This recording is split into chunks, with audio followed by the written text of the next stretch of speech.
Have you ever wanted to make your own strips? Well, in this video, I'm going to show you how I do it. And this is kind of the old way that I used to do it. This is just a 12 volt RGB strip, just as these are. Granted, the LEDs on this are 3 and 3, but these are closer. This is how I kind of traditionally done it, but lately I've been kind of improving it. It not only looks nicer, but it also relieves the issue of strain on the solder joints and the pads. So by adding a little bit of hot glue or hot snot and then putting some shrink wrap on it, not only does it make it look good, but it also is actually functional. So on these, what I did is I got some of these little couplers and I just taped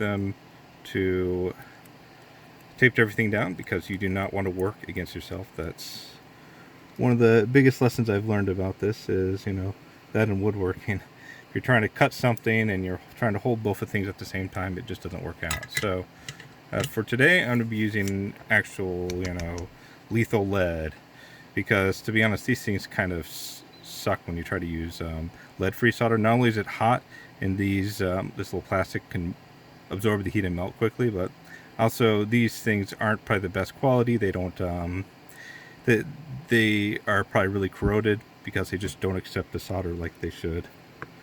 So let's get cracked. Oh, actually my temperature is too hot. So first thing I need to do is lower it back down to leaded. So what I do is I actually switch my tips out. I have a lead-free tip and I have a leaded tip, just so I don't kind of mix the two. I'll move the fan a little bit closer. So I'm trying to get both the joint. It's kind of hard from this angle. I hope you guys can see it. So yeah, probably not my best job, because it's, again, if I was left-handed or if I was smart enough to put the camera on the other side, that would be a bit easier. Just clean a tip.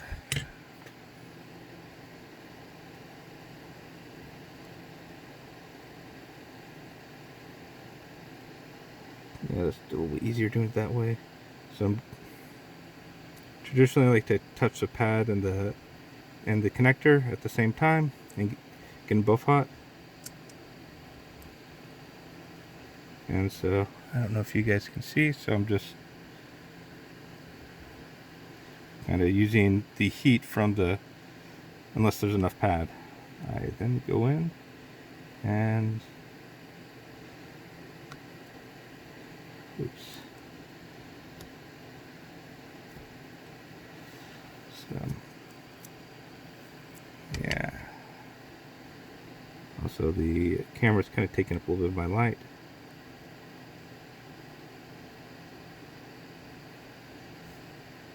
Yeah, this stuff works a lot better than the lead-free stuff. I hate that stuff. It's some countries require it. You can still legally use leaded solder in the US, but other countries like Europe especially, and that's why, like for my DACs that I make, I use when they're in production and when I fix them and stuff like that, I use lead-free stuff just to kind of maintain that compliance, and I use different tips. Even now use a different solder iron holder just for that. And so I made a little solder bridge right there, so clean off some of the solder. I'm going to come back and just melt it and pull it across. This one pulled a little bit too much off. So now I'm going to just check the connections.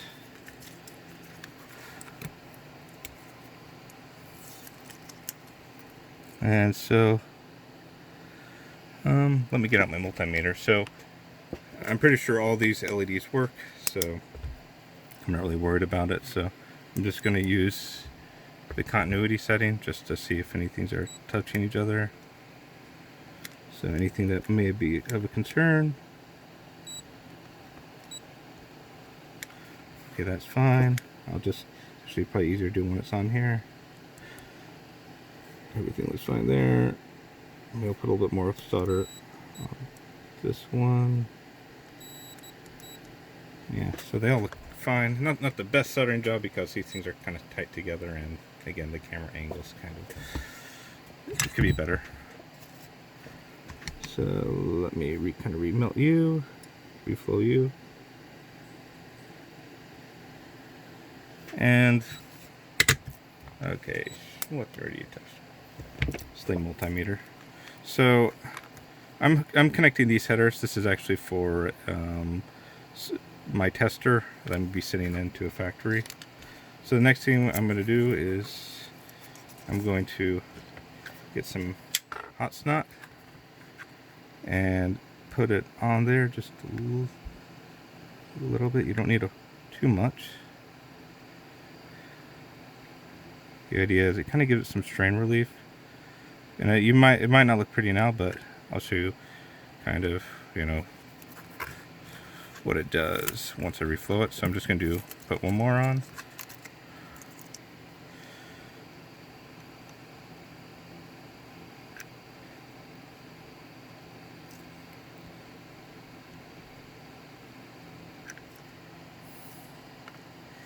Let's put this off to the side. Now I got some shrink wrap, and I'm just going to kind of try to cut it to size. We'll shrink a little bit. Actually, here, let me move these over here. So I'm going to cut them to size. Hope the autofocus isn't going nuts.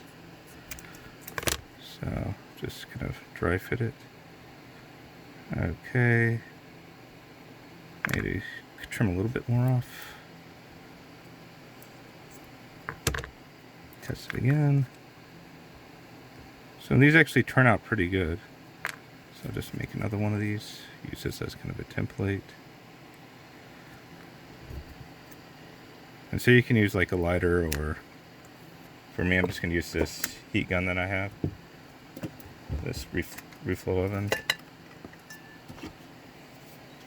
And hopefully I don't point the oven at the camera. That wouldn't be good. Which will be double bad because it's also my phone. I usually don't use my phone, but in this instance I am. So doesn't really need to be super hot, so oops, moving around on me, buddy. So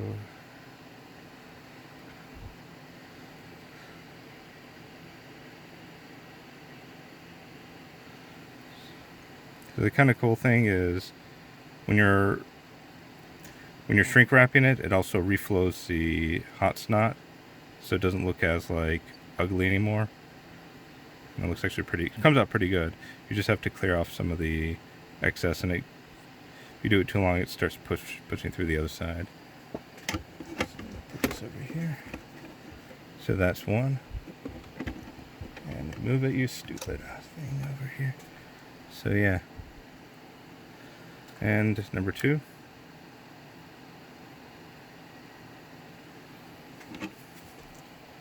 So I mean, you can do this with not only this, but other things. And the thing is, like when you start pulling things out, plugging stuff back in, that's when you start putting these like little mechanical stresses on the devices.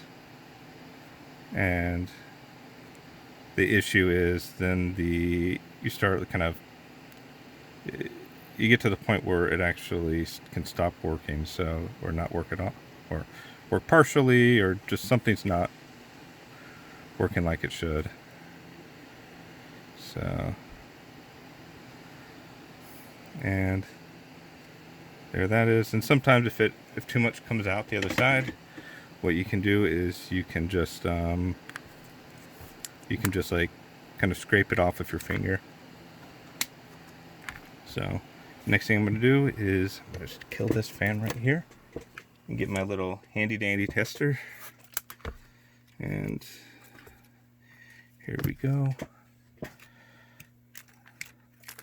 Plug this in. And that was not a bell. So let's just plug a couple of these in. Where are we? One. And screw you. Yeah, sometimes these can kind of... There. Now let's try it. Okay, what do we got here? Get this out of the way. Oh yeah, I don't think these are connected.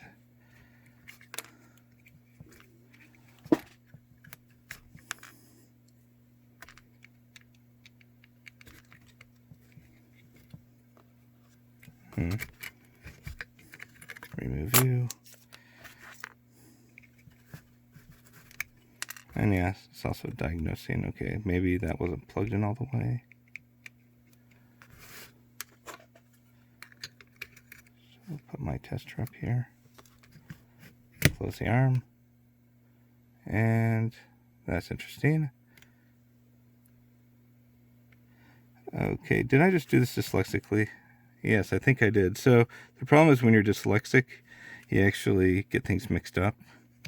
So LEDs, and this is a great example of being dyslexic and screwing something up. So, okay, so maybe I'm just an idiot. So that's definitely 12 volt right there.